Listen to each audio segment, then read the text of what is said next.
अस्सलाम वालेकुम everyone, welcome back to the channel. This is Mohammad Hammad. इस चैनल पे हम पाकिस्तान स्टॉक एक्सचेंज से रिलेटेड जो है वो डिस्कशन करते हैं। व्हाट्सएप ग्रुप में मेरे पास जो स्टॉक्स आते हैं उन्हें रिव्यू करने की कोशिश करते हैं और जेनेरिकली जो स्टॉक एक्सचेंज से रिलेटेड मेरे आइडियाज़ हैं मैं उन्हें शेयर करने की कोशिश करता हूँ। ये तमाम एफर्ट्स जो हैं ये मेरा एक पर्सनल थीसिस होता है स्टॉक्स के बारे में या मार्केट के बारे में, और किसी भी सूरत में ये कोई बाय और सेल कॉल नहीं है। मेरी कोशिश होती है कि जो प्रिवेलिंग स्टैटिस्टिक्स हैं वो आपके सामने जो है वो रखे जा सकें ताकि आप जो है वो मार्केट में एक इन्फॉर्म्ड डिसीजन बना सकें। व्हाट्सएप का ग्रुप जो है उसका लिंक डिस्क्रिप्शन में अवेलेबल है। अगर कोई ज्वाइन करना चाहे तो he or she is more than welcome to join that community. इस सेशन में हम पीएसओ और वाफी का कंपैरिजन करेंगे। Basically one of a very esteemed member Abdul Aziz sahab ने जो है इंडिकेशन की थी वाफी के तरफ, तो I I thought to share this information with the larger audience. Start करेंगे हम।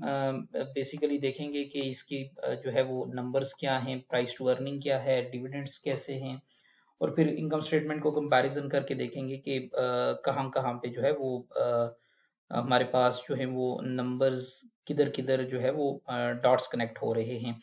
प्राइस टू अर्निंग रेशो की बात करें तो जो वाफी का ट्रेलिंग 12 मंथ्स का आपका पी रेशो है दैट इज 9.34, और पीएसओ का जो टीडीएम का पीई रेशो है दैट इज 8.84। जो oil and gas marketing companies का सेक्टर है उसका अगर आप पीई रेशो देखें तो वो 11.48 है। दिस मीन्स कि वाफी का प्राइस टू अर्निंग रेशो जो है वो इंडस्ट्री का जो प्रिवेलिंग ट्रेलिंग 12 मंथ्स का प्राइस टू अर्निंग रेशो है उससे ज्यादा है और पीएसओ का कम है। अब प्राइस टू अर्निंग रेशो जो है वो ज्यादा होने और कम होने से मुराद ये है कि अगर तो किसी कंपनी का प्राइस टू अर्निंग रेशो ज्यादा है, ये दो जो है वो चीजों की निशानदेही करता है। एक तो इधर जो आपकी कंपनी है वो ओवर वैल्यूड है, या दूसरी जो है सिचुएशन ये हो सकती है कि investors basically see growth in that stock उस कंपनी में, इस वजह से वो जो है वो उसके लिए ज्यादा पे करने को तैयार हैं। तो फ्रॉम द पी परस्पेक्टिव जो है आपका वाफी जो है that is on the higher side as compare to the industry, और जो पीएसओ है that is lower on the lower side. ये करीब जो है वो 1.445 का जो है वो डिफरेंशियल बनता है। So from the P side अभी अगर हम देखें तो PSO is looking much better. Dividend yield की अगर बात करें तो both are the dividend paying stocks. जो सेक्टर की एवरेज है दैट इज 3.65, और जो अभी पीएसओ दे रहा है दैट इज 2.12%, और जो वाफी दे रहा है that is 4.28%। So basically Wafi is paying more as dividend as compared to PSO. Coming towards the earning per share, ये बेसिकली इन दोनों का जो है वो फिजिकल ईयर एंड डिफरेंट है, तो कैलेंडर ईयर की बेसिस पे जो है वो कंपैरिजन हुआ है। ये आपका द नंबर्स रिमेन सेम। तो अगर आप देखें तो हमारे पास जो वाफी है उसका ईपीएस बड़ा सिग्निफिकेंटली इंक्रीज हुआ है लास्ट क्वार्टर की अगर हम बात करें as compare to the PSO. Basically दोनों कंपनीज जो हैं वो प्रॉफिटेबल हैं since Q1 2024। The only quarter जिसमें ये लोग ये दोनों नेगेटिवली ऑपरेट कर रही थी वो आपका Q4 ऑफ 2023 था। उसके बाद कोई भी सिंगल क्वार्टर ऐसा नहीं आया जिसमें जो है वो आप इन कंपनी से नेगेटिवली ऑपरेट किया हो, except Wafi reporting the negative EPS of 2.78 in Q3 2024. The important thing here to note is कि अगर आप क्वार्टर ऑन क्वार्टर बेसिस पे देखें चेंज इन ईपीएस, तो हमारे पास जो वाफी का ईपीएस है वो 333% से इंक्रीज हुआ है। ये और आपके पास जो increase in EPS for PSO है दैट इज 66%। तो वाफी का ईपीएस जो है वो बहुत ज्यादा सिग्निफिकेंटली इम्प्रूव हुआ है इन लास्ट क्वार्टर। उसको समझने की भी कोशिश करेंगे कि इधर इट्स द सेल साइड या कोई और फैक्टर्स हैं जिसकी वजह से हमारे पास जो है ये अर्निंग पर शेयर जो है इसकी इंक्रीज हुई है। अर्निंग के बाद हमारे पास जो आपके पास ये स्लाइड है, this basically shows the income statement comparison. So जो हेड्स आपके पास जो यूनिक हेड्स हमारे पास अवेलेबल हैं वाफी के और पीएसओ के, अगर उनको कंपैरिजन करें तो हम देखने की कोशिश करेंगे कि what are the outliers here. The important thing is कि अगर आप पीएसओ का देखें तो यहाँ पे एक बहुत जो है वो सिग्निफिकेंट डिक्रीज है एक हेड में, और इधर वाफी का एक इंक्रीज है। इसको समझने की कोशिश करते हैं कि व्हाट एक्चुअली दिस इज। सो जो पीएसओ की सेल्स हैं last quarter on quarter basis पे वो 9% से डिक्रीज हुई, वाफी की 1% से डिक्रीज हुई। कॉस्ट ऑफ सेल्स की बात करें तो कॉस्ट ऑफ सेल जो पीएसओ की थी वो 10% से डिक्रीज हुई हैं, और वाफी की जो है वो 1% से डिक्रीज हुई हैं। ग्रॉस प्रॉफिट की अगर बात करें तो पीएसओ का जो प्रॉफिट है वो 28% से इंक्रीज हुआ है, gross profit, that is basically your sales minus cost of sales. और जो वाफी का था वो 3% से इंक्रीज हुआ है। So on the gross profit side हमारे पास जो है वो पीएसओ ने बेहतर परफॉर्म किया है। Now coming towards your expenses, तो ये आपके पास जो डिक्लाइन है हमारे पास अदर ऑपरेटिंग एक्सपेंसेस का, ये 3400% जो है अदर ऑपरेटिंग एक्सपेंसेस जो है वो पीएसओ के डिक्रीज हुए हैं, जबकि अगर वाफी की हम देखें तो वो मेयरली 69% डिक्रीज हुए हैं। अब एडमिनिस्ट्रेटिव जो एक्सपेंसेस थे पीएसओ के वो 31% से डिक्रीज हुए, जबकि वाफी के मेयरली 7% से डिक्रीज हुए।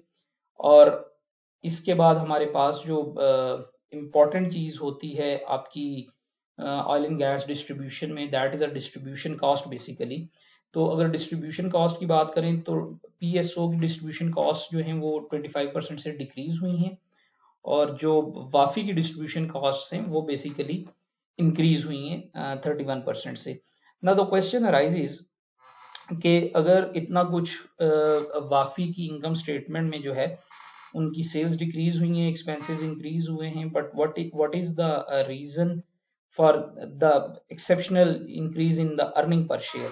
सो the answer to that query is basically the other income.